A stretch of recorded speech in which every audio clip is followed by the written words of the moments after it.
Hi there, Munchkins. Guess what? We have another book about a dog. But the name of this one is The Dog Who Thought He Was a Boy. And we'll open it up. I want you to look at this dog. How much hair? Look at this.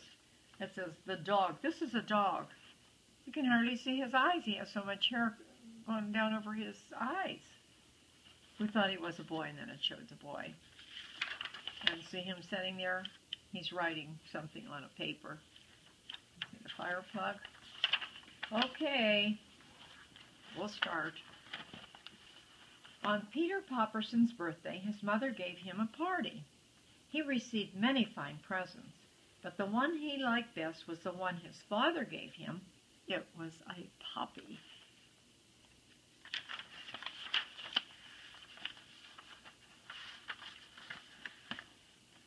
It was a yellow-brown puppy with long, floppy ears and a short, waggy tail.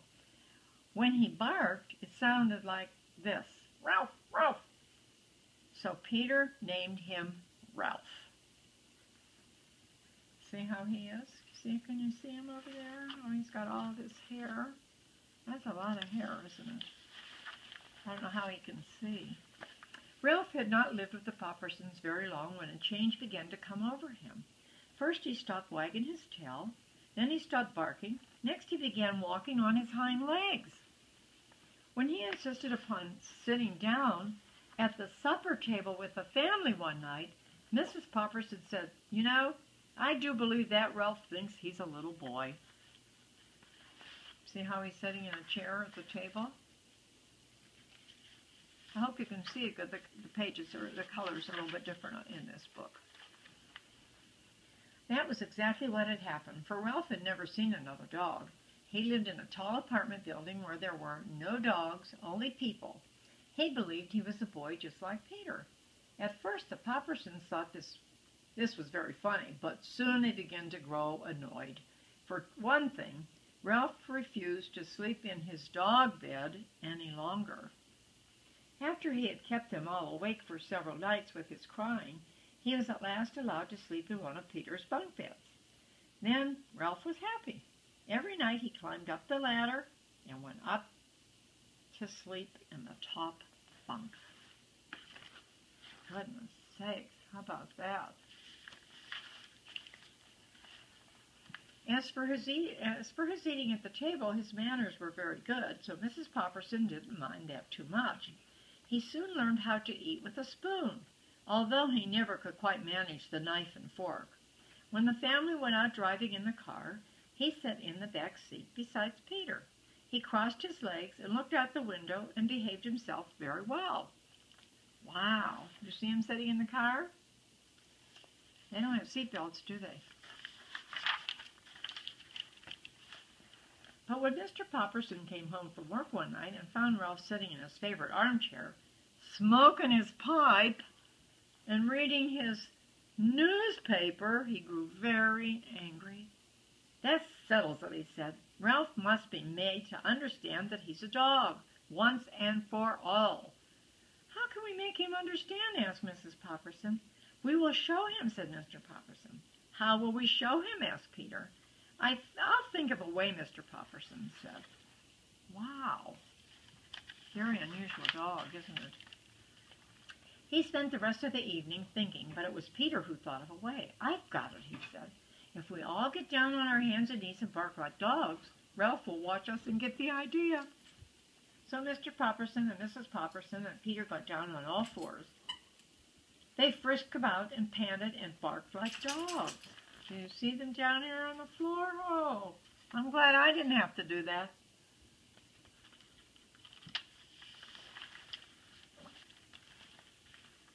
Ralph watched them. It looked like a very funny game to him. At last he got down and began frisking about and panting and barking too. It was great fun.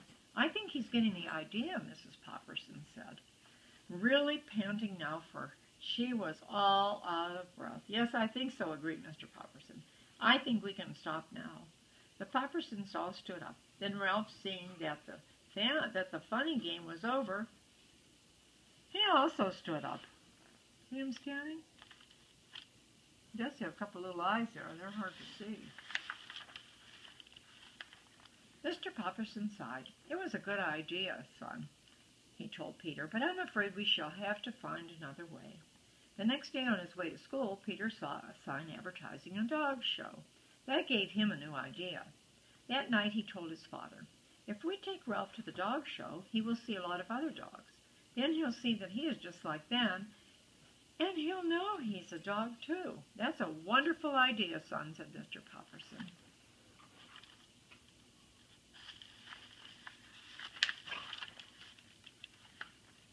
The next Sunday afternoon, the Poppersons went to the dog show. Ralph walked around on his hind legs looking into all the cages with great interest. "Now he will catch on," Mrs. Popperson whispered to Mr. Popperson. "See all the more doggies in the cages for the show?" But Ralph did not even seem to catch on. In fact, after he had finished looking in all the cages, he grew bored. He stood beside the Poppersons, waiting patiently to go home. All at once, a little dog who had been taken out of his cage broke away from the lady who was holding him. Barking, he ran up to Ralph and began sniffing at him. Perhaps he wanted to know what sort of a creature this was that looked like a dog, yet behaved like a human.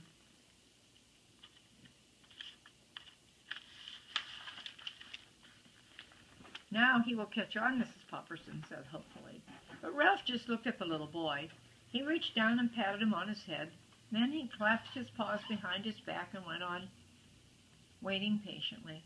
The Poppersons were very disappointed.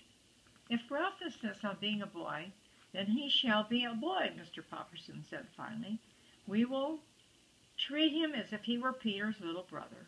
Tomorrow he shall go to school." Peter was the most disappointed of all. "I wish I had a dog," he sadly told his mother at bedtime. "I know, dear," she answered as she tucked him in, "but perhaps it will be just a nice day.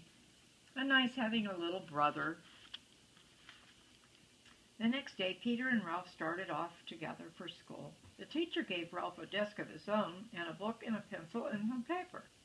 Ralph did not like school. He grew tired of sitting in one place all day long and having to be very still, which you have to be when you're in school, don't you? He was a big dog, even if he didn't know it, and dogs need lots of exercise. The teachers had to speak to him several times about wiggling in his chair, and that made him embarrassed. Every morning it got harder and harder for Mrs. Popperson to send him on the way.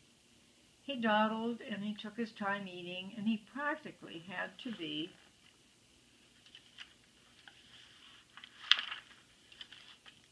pushed out the front door. Once he was outside, Peter had to pull him all the way to school.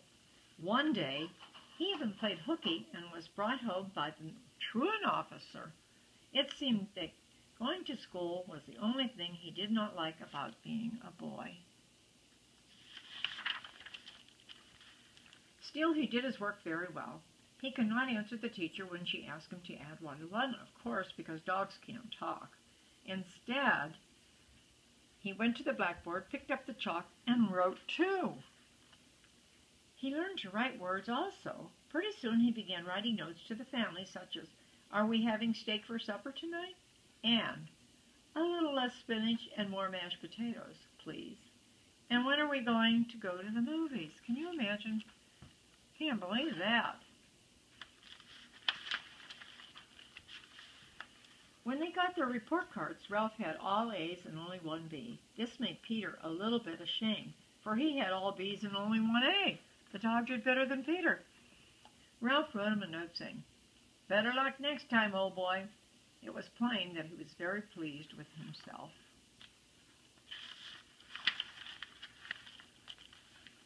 Peter moped about the house all that evening. It seemed to him that Ralph didn't need to act so smart just because he could read and write. He felt like writing him a note and telling him so. In fact, that's exactly what he would do. He got a piece of paper and a pencil and sat down to write. That was when he got his most wonderful idea of all. He wrote, "You are a dog." Then he gave the note to Ralph. Ralph read it. He looked very puzzled. He looked from Peter to Mrs. Popperson to Mr. Popperson. Then he wrote, Am I really? Everyone wrote him a note saying, yes. Ralph went to the long mirror on the back of the closed door. He looked himself over very carefully. He looked at Peter and Mr. and Mrs. Popperson. He looked at himself again. He heaved a deep sigh. A large tear squeezed out of the corner of his eye, rolled down his nose, and dropped to the floor. Sadly, he got down on all 4 feet, went to the sofa, and crawled underneath it. There he curled up like a dog, put his head down on his paws, and refused to come out. He was feeling bad then because now he realized he was a dog. The Poppersons felt very bad. Peter felt worse than anyone. He was sorry he had told Ralph that he was a dog. He wrote another note saying, I was only joking. He slid it under the sofa to Ralph. Still, Ralph refused to come out. He had seen the truth at last, once and for all, and Peter could not fool him. He stayed under the sofa for 3 days and 4 nights. The Poppersons grew worried. They tried everything to make him come out. They promised him a movie. Mrs. Peterson made his favorite dessert, strawberry shortcake. Nothing tempted him. He was sad. Then Peter wrote him a note telling him how all the boys and girls at school missed him, and how the teacher kept asking when he would be coming back. When Ralph read that, he came out. He looked very thoughtful for a while. Then he wrote a note to Mr. Popperson saying, do dogs go to school? Mr. Popperson wrote back, no. When Ralph read that, he gave a joyous bark. He began wagging his tail and licking all their faces and frisking about the room. Suddenly he was very glad to be a dog. I guess he didn't like school, did he? Because he was so different from all the other children. That was really a neat book. From that day on, he began eating out of his dog dish and sleeping in his dog bed. He even learned how to chase cats. He behaved like a dog in every way, except that now and then he would write a note to the family, such as, has anyone seen my bone? And I'd like another dog biscuit, please. And I love you all very much. Did you like that book? That was pretty cute. It reminded me a lot when Duke was just a puppy. He didn't listen very well either, but now that we had him trained, he does pretty good. He does better for Danny than he does Bubba, but he likes to play. But he knows when he needs to go outside and do his business. And that's a good thing, because Bubba doesn't like to clean all that stuff up either. So, I hope you enjoyed that book.